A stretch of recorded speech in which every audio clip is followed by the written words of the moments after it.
One. Welcome, welcome to another episode of It's Debatable NBA edition, episode two. If you want to see episode one, please go on YouTube and type in It's Debatable podcast. Like I said, you're going to see two young black men trying to give y'all the gospel when it comes to a lot of these sports and various topics. But last night was opening night of the NBA season. Just to start off, it felt a little different, just seeing, the different type of platform. Like I told you yesterday, the game wasn't starting at 7 o'clock. That game took a little while to get going.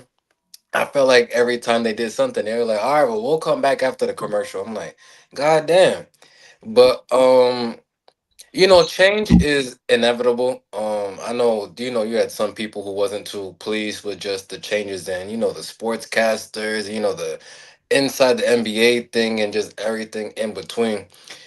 You just gotta take it for what it is. It was good to see, a lot of these ex players giving their insights of the game, right? It was good to see Carmelo Anthony out there, Tracy McGrady, hearing Jamal Crawford talk the game. That was definitely great to see. We had two great games. Like I said, I'm very interested to see how this ESPN now taking over the inside the NBA. I really want to see how that works out. Just for what inside the NBA meant to me, just growing up, watching the game. Um, but just how did you feel about just this new outlook of how they're presenting the NBA to fans? Um, I say first of all, credit to NBC slash Peacock. They had the same commentator that does the Sunday night footballs too. So it kind of gave like a different kind of vibe though. He definitely did this thing out there for the first time doing the NBA broadcast. Watching this the whole thing and play the scoreboard looked different. I'm just like something's different about this game though, but it didn't really like how something, but it didn't hit you. It's just like, oh, this should look weird. But at the same time, as though the seeing this ex NBA players like Melo, T Mac, Vince Carter, Jamal Crawford was on commentary too. He did a hell of a job last night breaking down the game too as well. It was a good thing though. It was a great way to bring in the NBC Peacock era with us having a double overtime game and that type of electrifying magnitude of the first game in the NBA. You had two teams that really went out and performed on that level too. So it's gonna be interesting seeing what goes on forward with this, new edition of the NBC edition. But overall, though, I say it was a hell of an introduction to NBA fans, people who not really familiar to the game, and just learning about just more ways of more different players. Yep, yep. You made a lot of great points right there. Like I said, let's just give this a try. Let's see how everything gets executed before we try to burn everything to the ground. But like you said, we had two great games, especially that first game, going into double overtime. Even though it goes into double overtime and then the Thompson kid, he got fouled out, correct? Is that what happened? I think KD got fouled out. Was it KD that got fouled out? I believe KD got fouled out going into the But second. but Thompson as well, because he didn't come back in the game. Oh yeah, yeah. Right? And I'm only saying that because I had him for 6 assists, bro. This nigga got I stuck believe. at, yeah, he was just stuck at five. And I'm like, at least double OT. He'll get to six. It just stops at five. He doesn't come back in the game. It's like, wow, that's just the betting gods, but that's just another story for another day. The overall game, I thought it was a great game. On the Houston side of thing, I felt it took them a little while to get going. I like what I seen early from OKC, them trying to double Durant and try to make other people score. They kind of went away from that as the game went on and Kevin Durant got more and more comfortable. I think that's something that teams should try to do. And let's see what these other dudes got, right? Is the Thompson kid going to be able to knock down those open 3-point shots? He had a lot of great looks and he didn't shoot too well from the outside. I did like how he was aggressive going to the paint. But once and it's only night two, but once the season gets into the playoffs, because we think Houston won't make it, he's gonna have to knock down that shot. So hopefully this season he can continue to work and get more comfortable doing that. And the the greater role he's gonna have, right, due to Fred Van Fleet not being there. But overall, I did like what I seen from him. Steven Adams didn't really make much of an impact to me, and I kind of felt like that the big lineup was cool.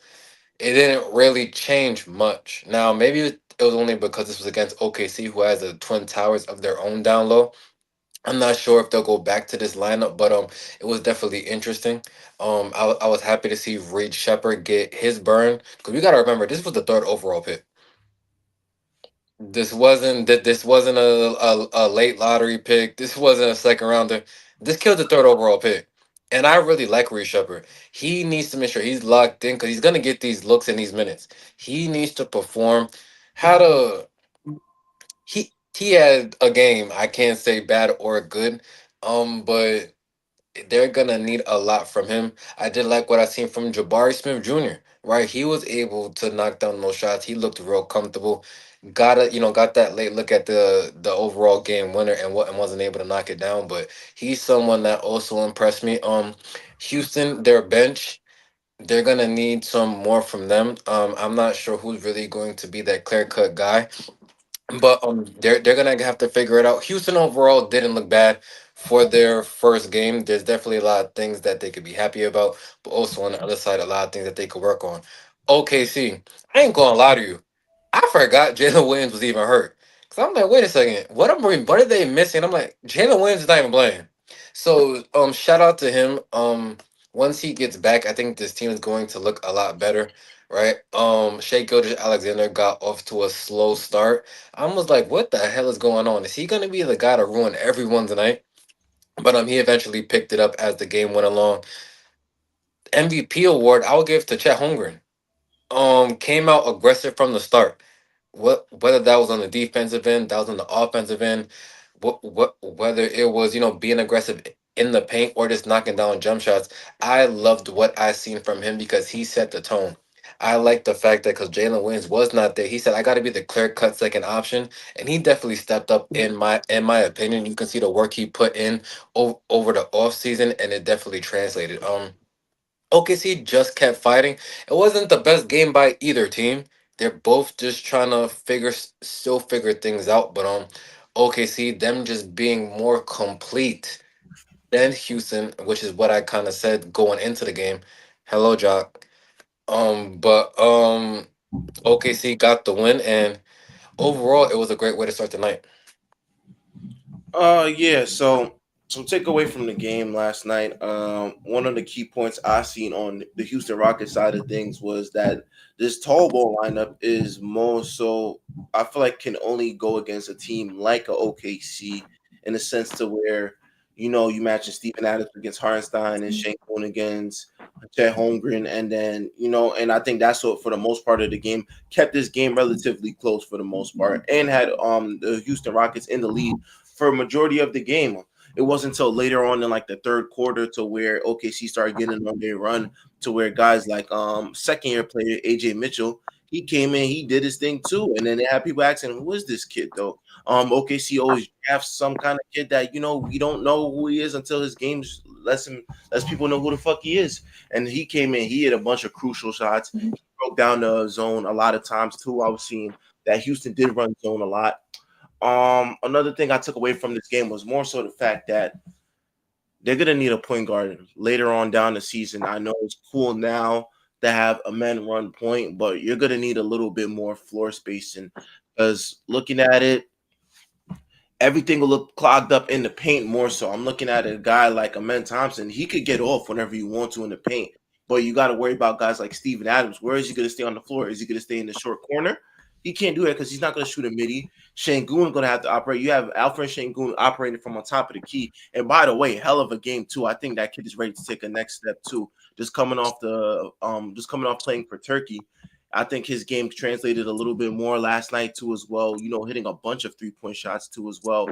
Working in that post, he was really a star in his role last night too. Definitely took away scoring duties from Kevin Durant, who I needed for 25 points, man, I must say. But yeah, other than that too, it's just gonna be a finding out a balance and flow and spacing. And spacing is the most important thing in today's NBA too. to whether you have a bunch of shooters in the corner, everybody has to be spaced down the floor. I feel like at points in time it was too cluttered up to where certain people can't get certain looks. And I'm looking at a guy like Reed Shepard, who you said was the third overall pick. He's gonna need spacing the most too, because one, I don't think he created his own shot. Two, he's more of a catch and shoot. And three, if you're gonna have him out there for 3-point shooting, that's it. Because last night, a lot of times, he couldn't guard nobody. I'll put that out there too. That's why I feel like they went zone. Ime Udoka went zone while Reed Shepard was out there because he couldn't guard nobody. We're just gonna put that out there. Reed Shepard is just somebody that is gonna get a lot of minutes now. He's gonna be put in a situation out to where he's got a lot of minutes, so he's gonna have to learn and adapt on the fly. This is not year one to where you have all these guards that can cover and hide for you. You're gonna have to, learn how to adjust. You're gonna learn how to create your own shot, how to dribble and make basketball moves to get to the basket. Everything is just not going to be about shooting for him. There's a lot of times I've seen Steven Adams set him a hard screen. He takes a 2 dribble pull up. I'm just like, the basket's right there, gang. So it's like, it's a learning curve for him too. Is put in a high tense pressure situation for him due to the fact you don't have Fred VanVleet nor no other guards really. You're probably like the only real guard besides like Aaron Holiday who'd even get no minutes. Who wasn't getting no minutes really? Trying to think who else didn't get no minutes. A bunch of people didn't get no minutes. I didn't see no Dorian Finney-Smith. I saw Clint Capella for maybe like 2 minutes. All these players that you just brought in, I didn't really see too much of. Jeff Green, all types of stuff. But yeah, so that's the thing for the Houston side. It's just them figuring out spacing as well as their guard play, and they should be all right. But other than that, hell of a performance for them for game 1, 2. They didn't come out with the window, but they kept things competitive. So you know that there's something there. And when there's something there, all you got to do is piggyback off it and find adjustments that's going to make this team better. So when you do go into these late runs in April, May, feel me, you find yourself not finding out, whoa, what are we going to do here? Oh, now we're at a brick road because we've been running this lineup all year, and now we don't have no adjustments for it because the team's starting to figure out. So that's just a question for Houston, just figuring out the adjustments on spacing and just guard play. But on the OKC side of things, I like what I seen. This is a team that's still together, still play like it was fucking June. I'm watching the game, the way they're pacing the game, and then just deciding when to push the tempo, when to attack, when to give it to Shea Gildas, or when to give everybody else a touch. It looked like a team that was still playing in the finals, and it kind of gave me that playoff feel towards the end of the game too, to where Shea put on his fucking do-it-yourself kit and just really took over late in the third quarter. He really started getting things going, and he did not look back to your point too as well. A guy like Chet Holmgren, who I'm watching his game, and it looked smoother, like it looked better. Like I said, yo, did Chet get better? Chet started out the game like 6 for 6, 7 for 7, couldn't miss a shot, was attacking either inside the basket, these post moves, fadeaway shots, or just whatever the defense was giving him, he was adjusting and just scoring on the fly. And that's going to be crucial. If a guy like Chet Holmgren could up his game even more, it's gonna make that big three even more deadly once J Dub gets back too. Because I'm looking at it, if he has that type of confidence to where he knows he could be one of the elite players in the league, if he feels that way about his game and is gonna show like that for a whole season, this OKC team's only gonna get better too. And the defense was still there. The role players are still the role players. Case and Wallace, who I told you about, was a guy that could really impact the game defensively and then shift it offensively. Caruso hit some timely threes as well. Aaron Wiggins, somebody that just he can explode the offense at any given night too. And although he only had like 10 points, though, it was a good 10 points too, especially when he dunked it on Clint Capella. That gave them the momentum that they needed too. Like it woke the crowd up. Everybody was hype, and then you just see OKC not look back. No matter if they were down 5, down 10, they weren't discouraged. They know we've been here before. And then once again, to finish the game off, Shea Gildas and just his heroic antics. Whether you go to guard him and play him straight up, he's still gonna score. If you're gonna guard him and you're gonna foul him, he's gonna get it at the line too. So yeah, so it was a good game overall. Once again, shout out to both teams though for making this NBC game special. So yeah, Yeah. Number one, Reed Shepard. I'm not gonna judge him off that game. I'm not doing that at all. I think that kid has talent. I think he can create his own shot because I've seen it before. He didn't play a lot last season. So now coming into the game 1 against the defending champions, I'm not. Who can guard shit? Who can guard a lot of these people? Like I'm not gonna put down Reece Shepard now. He's a small guard, which is going to hurt. But Fred Van Fleet was a small guard. So it's like he just needs to get his reps in, get used to playing with these lineups. Because depending, I can't remember when Fred got hurt, but I'm pretty sure his role in training camp changed. Like, so I'm gonna give him some time and not judge him of playing the defending champions being thrown into the fire like that. Um, because I think he does have talent. You don't. He wasn't drafted number 3 for nothing. If you look at him in college, he was great. If you look at him playing in the summer league, he was great into the preseason. He has talent, and I think he's really a diamond in the rough. Now defending, like I said, he's small. It's just he's not a defender. I'm not looking at him for defending. I'm not looking for him to get stopped. That's like asking Trey Young to get stops. That I'm not. I'm not doing that. So I just wanted to point that out. And two, to the point you said, which is scary, that OKC just as a team can be better than they was last season. All right, because Chet can make that next leap. Right, Jalen Williams when he comes back, he can get better. You have a lot of people on this roster that can get better. Right, so I think OKC is going to be a scary team. When a lot of people was talking about, oh well, this team could be a threat or this team gonna. No, I don't think I heard nobody say just the sentence. OKC is going to get better. And this was a team that won it all last season. So definitely something to keep your eye on. Like we both said, it was a great game though. And overall the better team just won. It was literally just by a point, but they were a point better. All right. So moving on to now the 10 o'clock game, or really 10:30, or whenever the hell the game really started. Um, I don't got too much to say. But I will say this.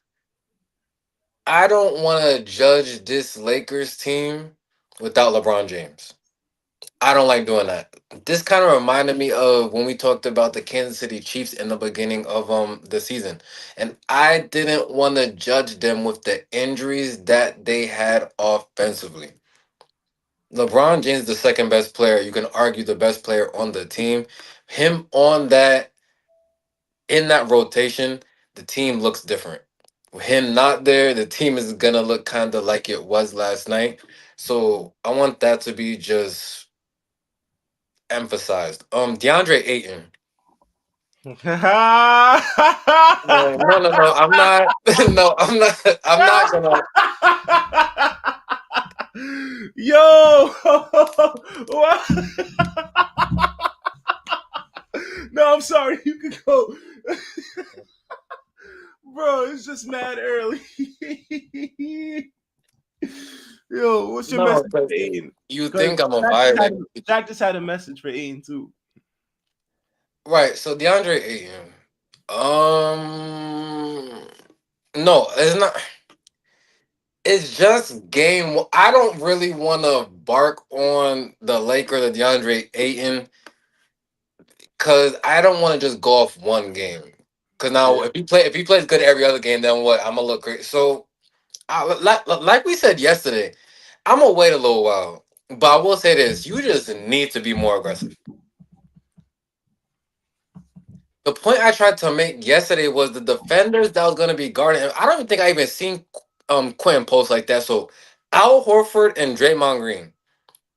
If you noticed, because DeAndre Ayton for like the first 2-3 minutes of the game, I was like, okay. Like, and you literally seen they have to go into a zone because Draymond can't guard DeAndre Ayton straight up. Like, it just, like, that just wasn't going to happen. So they went into the zone, and then that's when it all went downhill. DeAndre Ayton started to look lost. Um, like the game, I feel could be a lot easier for the Lakers if he's just more aggressive. Especially with no LeBron, I just was shocked to see how he wasn't utilized a little more and how he just wasn't calling for the ball enough. Like this is not the Suns and this ain't Portland. Forget what I say. The media is gonna kill you. You just said that Shaq said something like that. they're gonna try to play you.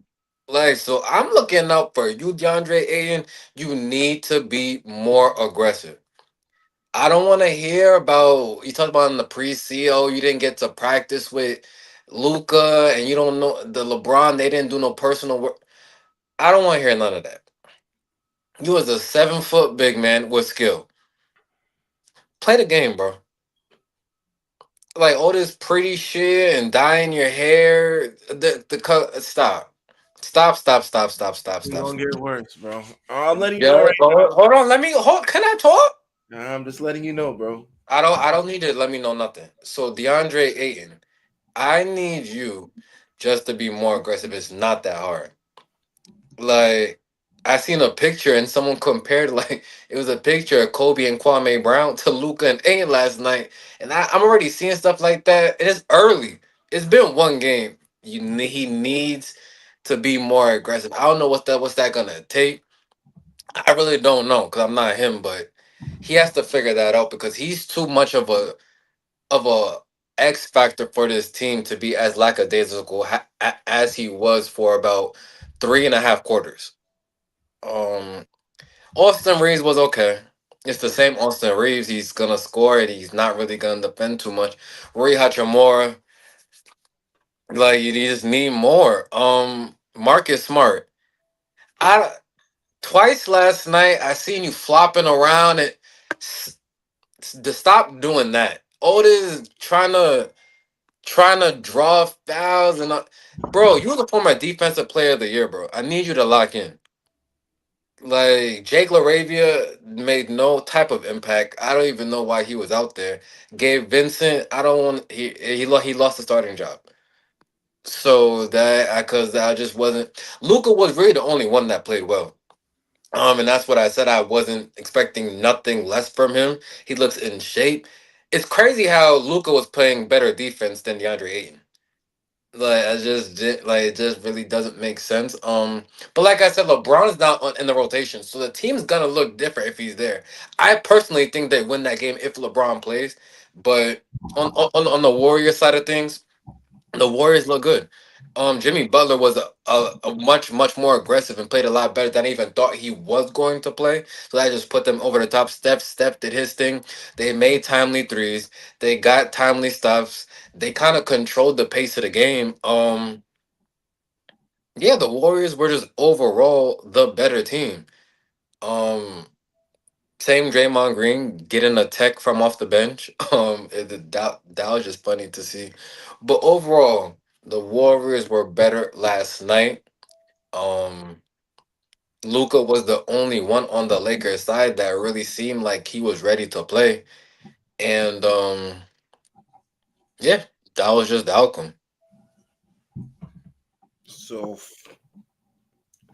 when Jock asked you who on his team was gonna guard, you said Gabe Vincent, That's not what I said. So when Jack asked me the question, I said Marcus Smart. Marcus Smart. How would you rate Marcus Smart's defensive performance last night, despite the loss? Like, what do you think is going to be helpful towards out the season? Or Right. So I'm not putting too much stock into one game. I'm not saying to put stock for you. What I said about Marcus Smart is that he just needs to lock in. The flopping around isn't going to work. That's all I have to say right now. I need to see more games. I'm not judging this one game. Okay, so you're giving a pass to everybody. So fair enough. Um, I No, I'm told not giving a pass to everybody. I literally just said what everyone needs to do better. I'm just saying, as a team, without your second best player, and that being LeBron James, I don't. This is not the final product, so I can't judge it 100%. I just can't. it's not, but you could see who's supposed to step up in certain roles and aspects. And to me, I think you're giving Austin Reeves a little more, leeway than he should. This is somebody that was used to playing the second role before Luka Doncic got there. I think Austin Reeves right now more attention should be brought onto him. He needs to be better for this team. If this team don't even want to start off in a slow start, it can't just be Luka, Luka, Luka. I think that Austin Reeves should, be held more accountable. He should have more duties. He should be asked to do more on defense. He should be asked to, relieve some type of scoring duties, which he's going to do regardless, because Austin Reeves is a hell of a scorer, though. But at the same time, as though he needs to be better more so than Aiton. Aiton's a come and go guy. 1 second he'll look like, feel me, he has flashes of being a double machine, a 20 and 12 type of guy.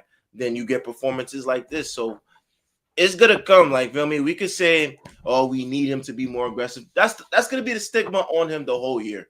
It's literally is. Like, so it's not gonna be the first time, it's not gonna be the last time you're gonna say it. You're gonna hear it through points and out of the season though, because that I feel like that's just the player he is though. But the others, like like Reeves, we gotta be better.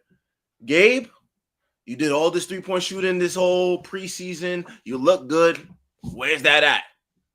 Feel me? Vando, defensively, you know what you get from Vanderbilt though.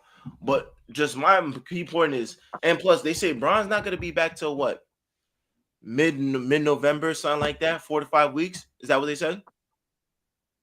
They're gonna no, I was just asking, I'm just clarifying. They're gonna need somebody. They're gonna need Austin Reeves to be better. They're gonna need somebody in the meantime. You don't want to find yourself with a below 500 record off the strength that feel me, Bron's not there. Then the whole excuse is that Bron's not there, man. You know what I'm saying? You still have Luka Doncic, who's hell of a talent, man. The man just had like what fucking damn near 30 points last night. Skinny Luka is in full effect now, and you see it. He's hustling. The man's hustling. He looks good out there, man. He still controls the pace at what he wants to, but he looks like the nigga could breathe. He don't look fatigued and like a little sluggish when he doesn't have like a certain amount of rest. He look like he's ready to go. So everybody else was supposed to be ready to go tonight. In the fourth quarter, though, I would say that they've got it a little bit closer. I see this team is a team that can explode on offense once they get everything rolling, though. Just the connection that Luka had with Ain towards the end of the game too, where feel me, you're not finding yourself back. Could be something special over there. Ain definitely did have a couple good looks to where I'm seeing he has a touch around the rim, but you're gonna need that for a full 48. That's what I'm saying. I say this team right now, if they all get on the same page until Brown gets back, then when Brown gets back, they're ready to take off. The ship is ready to take off though. But if I'm them, my breakaway from the game is you know you're not gonna have your second best player.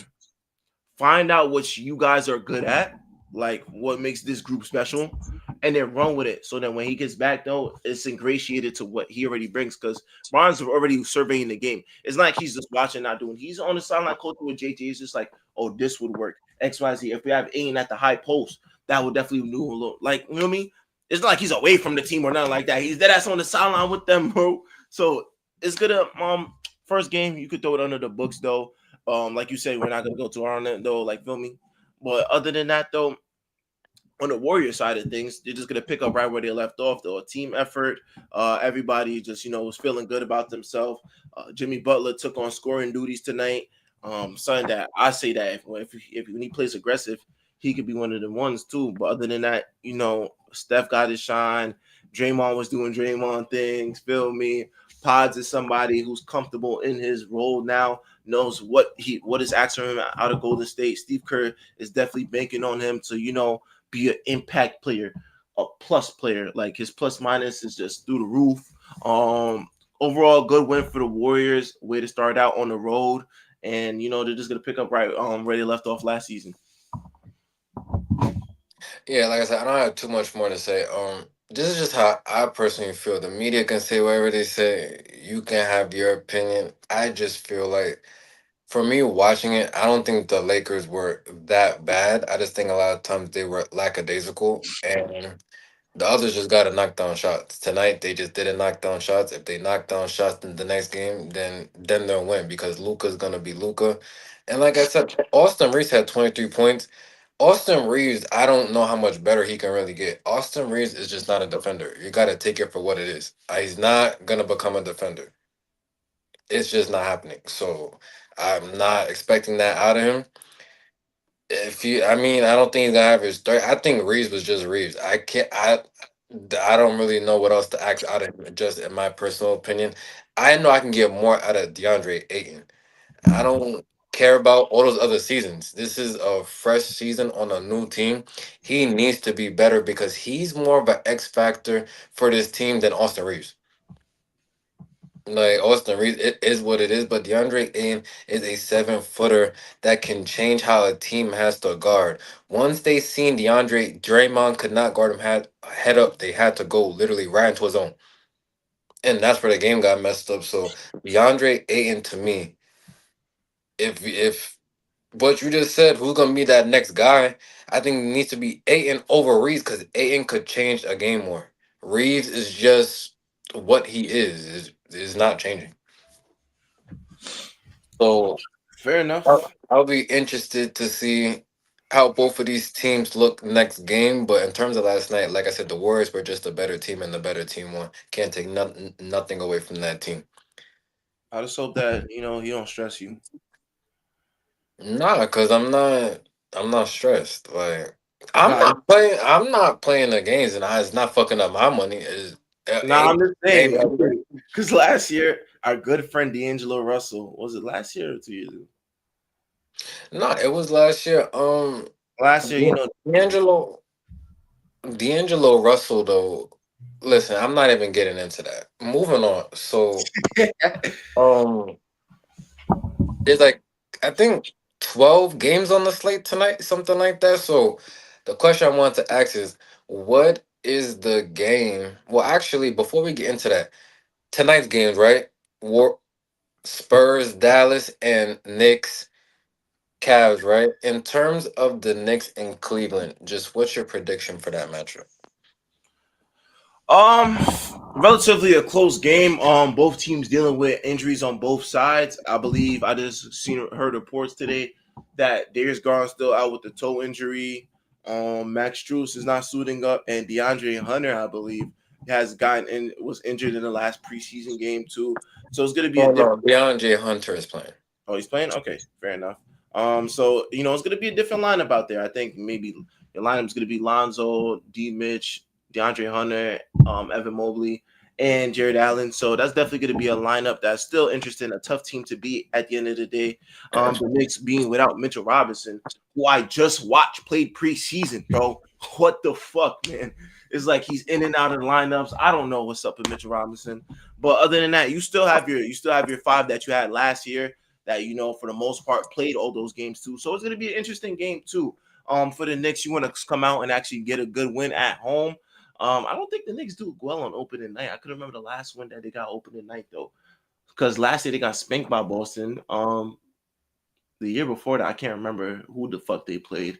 And then the first year that they played in Memphis, they lost too. So I don't know. This should be a good way to start off the season for them. A tough challenge in the Cavs. Somebody that was the first seed last year, a team that relatively was just good for the whole regular season that fell apart in the second round of the playoffs last year. So they're looking back for vengeance. They're looking to pick up where they left off as well too. So it's going to be a very competitive game for the most part. I think the Knicks, this is a more important game for them. This is a game to start the season off right. Both teams have the expectation of making it out the East this year. They literally 1-2 when it comes to predictions of who's making out the East for the most part on every analyst page. So it's going to be an interesting battle. They said the spread opens at 1, so I'm expecting a close game. I'm expecting Jalen Brunson to do Jalen Brunson things. Donovan Mitchell to this, how he gets, man. When it comes to scoring, Donovan Mitchell is one of the best in the league at scoring too. It's gonna be a nail biter too, but I'm gonna ride with the Knicks on this one, man. I just need to see how they play. This is a team that they haven't fucking beaten last year. They got clean sweep last year, so they're trying to sweep that under the rug and just build some type of momentum. That narratives are always going to come back though. We haven't beat the Cavs yet. They lost all 4 games against the Cavs last year too. So they're gonna want to, get back for those losses. I know that's on their mind. I know just getting back to just the conference finals is on their mind also. So they're gonna have to build habits starting now. The Mike Brown era starts tonight. So whatever it is that happened last season, you got to just wash it away. All the success that you had, you can't get caught up in it. Oh, we just went to the conference finals. We didn't win. You didn't get out the conference finals. You didn't make it to the finals. You didn't win nothing. So none of that shit means nothing for the Knicks now. It's a brand new start, and they're gonna have to play like it's a brand new start and get filming. Just everybody saying, "Yo, we can get back to it." On the Cavs side of things, Going to be interesting. They're a team that started off, what was it, 17-0 last year? 16, 15. They feel me. They had a hot start. And they're looking to pick back up where they left off too. So it's going to be interesting matchups, but I got the Knicks winning. Yeah, Knicks Cavs for the next side of things. I'm interested to see this new Mike Brown led offense. It's supposed to look a little different. I want to see how Brunson gets utilized. It was interesting to see when the reporters was asking Cat, will this new type of offense maximize, just his game? And his response was very questioning. He just said, I don't know. They're still trying to figure it out. I don't know what that means when you're playing in the preseason. The season's about to start. So I really want to see if if this is the right coach for Cat. There's we seen what happened with Tom Thibodeau in the past to where him and Cat just wasn't seeing eye to eye, and Cat was being called lazy and just this, that, and the third. So I'm very interested to see how this Knicks offense look. Does Mikal Bridges get more touches? Does OG Ananobi get more touches? And how do you utilize the bench? For the Cavs side of thing, there's no Garland. So I'm assuming Lonzo starts. I want to see how he just operates this offense. Does he make the game any easier for the Evan Mobleys of the world and the Jared Allens? I want to see if Evan Mobley can even take the next step. I feel like he did last season, but I feel he has potential to be even better. So I want to see what the he work on in the offseason. Donovan's gonna be Donovan. I'm expecting these 25 to 30 points tonight. But in terms of a winner, just due to the Cavs being banged up and not at full strength, I think the Knicks do pull out a win, especially being at home in the Garden. But next prime time matchup, right? Dallas and San Antonio, two Ooh. teams that we both spoke a lot about in the offseason. Me just being very high on San Antonio. I think San Antonio wins this game. I think they send a message. I think Wembanyama flirts with a triple double. At least goes for 30 points. And him to really show that shit, I'm the best player in the NBA. I think that's what this kid's potential is literally right now. And I think night one, game one against, all those bigs they got over there, right? The Derek Lively's of the world, the Anthony Davises show that these are two of the best defenders in the league, and I'm just better. Like you just said yesterday, I'm the demigod, and I want to show the league how much my game has gone better. I'm expecting all those young guns over there to push the pace, just make those right plays, knock down the shots. I think the Spurs are going to look very good tonight. And just on the Dallas side of things, Cooper Flag, him starting at point guard tonight. I want to see how does that work out. No Kyrie Irving, so that's another team to me. I really can't judge at full strength. If they was to lose by 30 tonight, I can't because Kyrie Irving is just not there, and that's too much of a focal point of that team. So shout out to D'Lo. I got the Spurs winning though. Just at the end of the day.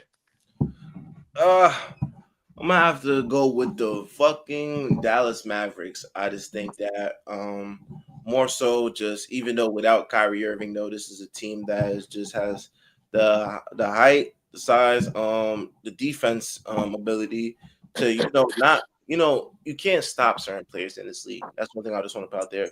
You can slow them down, you can make them a little uncomfortable, but you can't stop them. I don't think you can stop a Victor Wembanyama, especially at being 7'6" 7'10", whatever the fuck that I told you is. You can't stop a guy like that, but you could slow him down or you can make others around him work. I'm more interested to see because I know what Wemby's gonna do, what he's gonna do. Did Stephon Castle get better? You get what I'm saying? Like who got better as they went along? There's going to be an introduction of the number 2 pick too as well, and Dylan Harper is going to be the 1 pick versus the 2 pick, so that should make an interesting battle. I want to see what Darren Fox does tonight too as well. A lot of star players around that whole game, so it's going to be interesting to see how the Spurs look in year 2 now.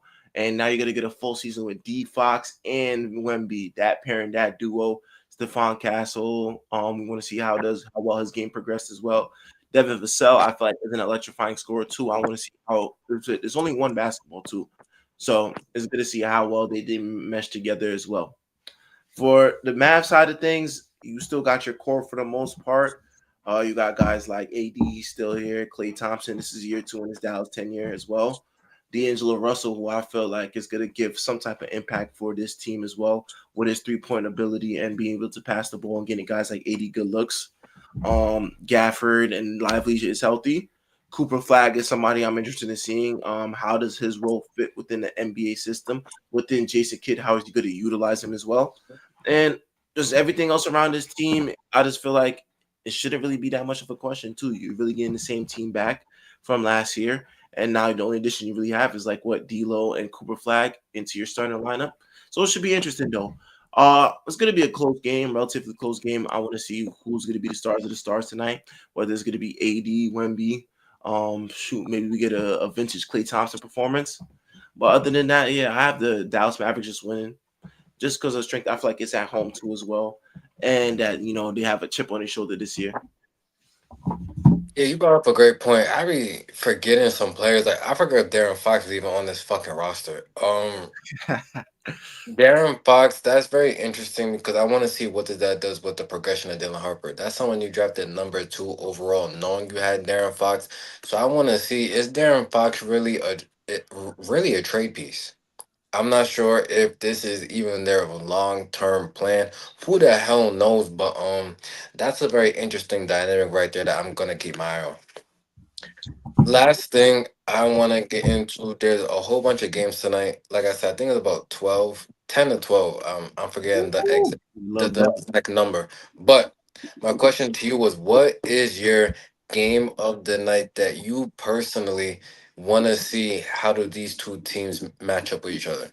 I'm gonna tell you right now. I was just looking at it, the schedule, not too long ago. Um, there's actually a lot of games that go hand in hand tonight, and one game I'm looking at, especially too, was two new teams relatively for the most part between the Raptors and the Hawks. I feel like two teams that have just been playing Warriors, and now that the East might have a little bit more parity, which team is going to step up and get out of that playing more so.